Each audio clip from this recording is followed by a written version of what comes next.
ఈ మానవుల్ని రక్షించిన కొరకై నీతిమంతుడైన క్రీస్తు పరలోకం నుంచి భూలోకానికి నీతిమంతుని యోహాను పత్రికలో రాయబడింది. నీతిమంతుని రక్తములో ఎవడైతే కడగబడతాడో అట్టి వారందరూ నీతిమంతులుగా తీర్చారు. ఆ నీతిమంతుని రక్తములో తమ హృదయాలు కడుక్కున్నవారు నీతిమంతులుగా. ఇప్పుడు యేసుక్రీస్తు నీతిమంతులని మనకు తెలియదు. ఆయన రక్తములో కడగబడిన ప్రతి ఒక్కరు కూడా నీతిమంతులుగా తీర్చారు.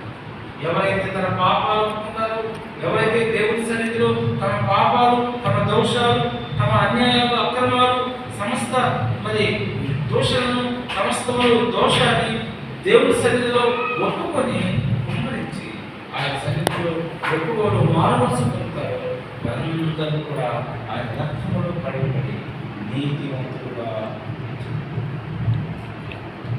ఇప్పుడు మనందరం నమ్ముకున్నాం, మనమందరం నీతిమంతులం.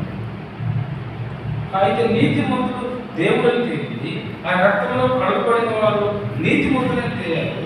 అయితే ఆ నీతిమంతులు మనం ఎందుకు జ్ఞాపకం చేసుకోవాలంటే మనం మన కోసం ప్రాణము మన నీతిమంతులుగా తీర్చుకోకే దేవాది దేవుడు ప్రాణం సిలువలో ప్రాణాన్ని పెట్టి రక్తం కాచి ఆ రక్తంలో మన పాపాలు శుద్ధి, మన పాపములు అవి ఎర్రనిపోయిన ఆయన రక్తం చేత కడుగబడినప్పుడు తెల్లగా మారుతుంది. నేను ఒక సహోదరి వచ్చి ఒక ఐటమ్స్ పెట్టుకోమని వచ్చి ఈ లోకంలో ఉన్నటువంటి సభ్యులు మరి ఆ పక్కన మనం వాళ్ళు తెచ్చినటువంటి సోప్ ఈ రెండు రకాలు రెండు విధాలుగా పోసి దాంట్లో వేరే గాయం కలిగిన తర్వాత ఒక దాంట్లో వస్తే ఒక దాంట్లో ఎక్కడ అర్థం మన సీసాలో ఈ యొక్క ద్రావణాన్ని పోసినప్పుడు అది తెల్లగా ముందున్నటువంటి మైలము మారిపోయి తెల్లగా ఒకటి పాతగానే ఉంది. అది గతంలో ఎలా ఉందో అలాగే ఉంది. దాని రూపం మారలేదు, దాని స్వభావం మారలేదు, దాని స్థితి మారలేదు. కానీ మరొక గ్లాసులో ఉన్నటువంటి వాటర్ మరి అది కూడా అంతకు ముందు దానివల్లే ఉంది. కానీ ఎప్పుడైతే ఈ ద్రావణం పోసామో అది తెల్లగా మారిపోయినా లేదా చూశారు కదా, తెల్లగా మారిపోయింది. అలాగే దేవుని రక్తంలో కడుగుబడినప్పుడు మన హృదయాలు తెల్లగా హిమములే తెల్ల గొర్రె బొచ్చు అదే తెల్లగా ఇస్సోపుతో ఆయన కలిగిన ఇస్సోపు అంటే ఆయన రక్తంతో కలిగిన మన హృదయాలు తెల్లగా అప్పుడు మనం పరిశుద్ధులుగా నీతిమంతులుగా తీర్చబడతాం. అందుకని ఆయన మన కోసము మన అతిక్రమ క్రియలను బట్టి ఆయన గాయపరచబడి యెషయా గ్రంథం 53వ అధ్యాయం 5-6 వచనాలు చదివితే మన అతిక్రమ క్రియలను బట్టి ఆయన గాయపరచబడ్డాడు, మన దోషములను బట్టి ఆయన నలగొట్టబడ్డాడు, మన సమానార్థమైన శిక్ష ఆయన మీద పడేను. ఆయన పొందిన దెబ్బల చేత మనకు స్వస్థత కలుగుతుంది. మనకేం జరుగుతుంది? లాభం స్వస్థత, హృదయానికి స్వస్థత కలుగుతుంది. ఆయన శ్రమ పడితే మనకు స్వస్థత, ఆయన బాధపడితే మనకు స్వస్థత, ఆయన శిలువలో రక్తం కాలిస్తే మనకు స్వస్థత, ఆయన చనిపోయి తిరిగి 3వ దినాలు లేస్తే ఆయన లేస్తే మనం కూడా కల్పిస్తాడు, జీవం ఇస్తాడు.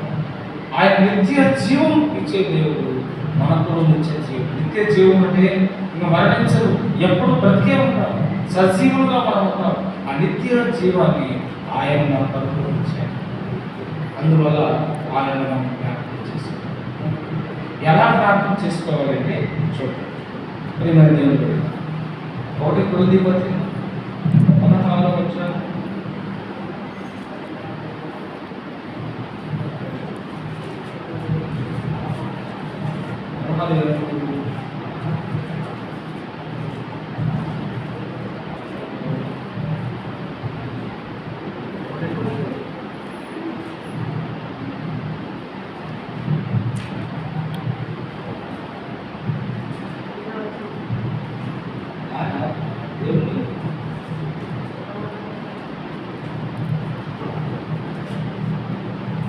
అప్పగించబడిందని ప్రభు వలన పొందింది. ప్రభుని యేసు తాను అప్పగించబడిన రాత్రి ఒక రెక్కన ఎత్తుకుని ఒక ఆస్తులు చెల్లించి దానిని విడిచి ఇది ఇది మీ కొరకైన నా శరీరము, నన్ను జ్ఞాపకం చేసుకున్నట్లే దీన్ని చేయడం చెప్పను. ఆ ప్రకారమే భోజనమైన పిమ్మట ఆయన పాత్రను ఎత్తుకొని, ఈ పాత్ర నా రక్తం వలన కొత్త నిబంధన, మీరు దీనిలోనిది త్రాగునప్పుడల్లా నన్ను జ్ఞాపకం చేసుకున్నట్లే దీనిని చేయడం చెప్పను.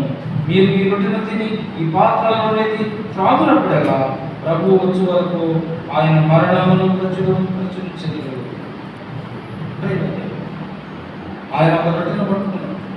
ఆయన శరీరము ఒక రొట్టెతో సమానం, ఆయన రక్తము ఈ ద్రాక్ష రసంతో సమానంగా ఇచ్చాడు.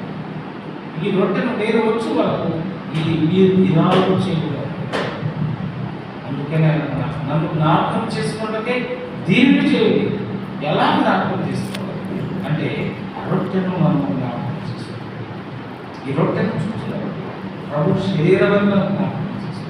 ఈ రస పాత్రను చూసినప్పుడు ఆయన మన కొరకు కలువరడు రక్తం సిద్ధించాలని ఆయన రక్తాన్ని మనం ఇది మీ కొరకై విలువబడిన నా శరీరము. మా కొరకు ఆయన విలువబడ్డాడు, మన కొరకు ఆయన తేడాక చేయబడ్డాడు.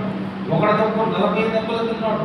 ఆయన శరీరం దున్నబడింది, నాకడ సాగువలే దున్నబడింది. ఒకటి తక్కువ 40 దెబ్బలు తిన్నాడు.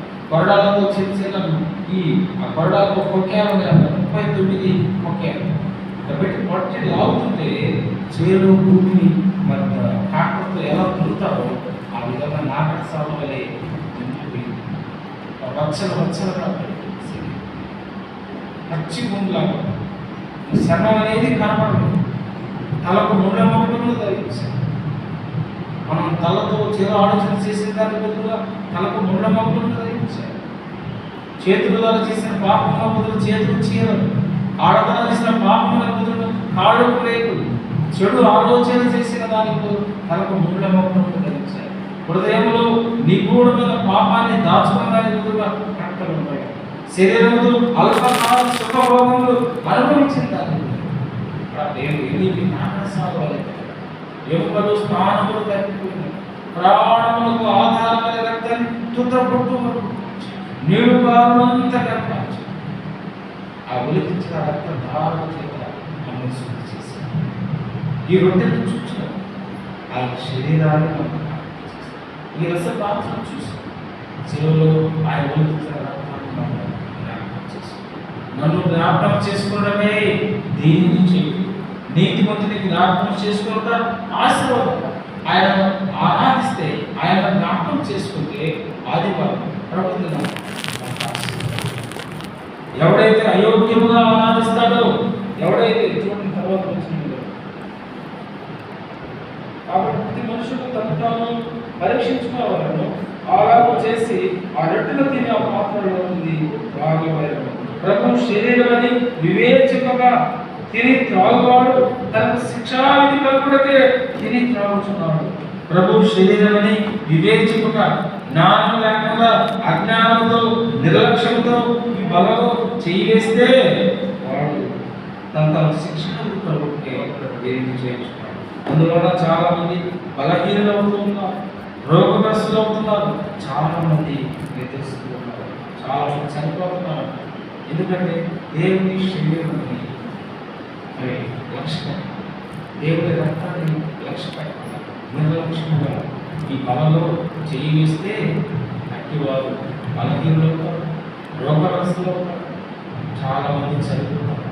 శిక్ష తన శిక్ష కలుగుటకే దీనికి చేయించుకోవడం మాట. యథార్థంగా ఆరాధించు, ఆత్మతోనూ సత్యంతోనూ ఆరాధించు. యథార్థమైన జీవితం జీవించి ఈ రొట్టెలో ఆత్మతో జీవించాలి. పరిశుద్ధాత్మతో నింపుకునే వారి ఆత్మతోనూ సత్యంతోనూ జీవించి బలం చేయాలి. కనుక నీతి మంత్రిని జ్ఞాపకం చేసుకుంటారు. అట్టి వారికి ఆశీర్వదించాలి.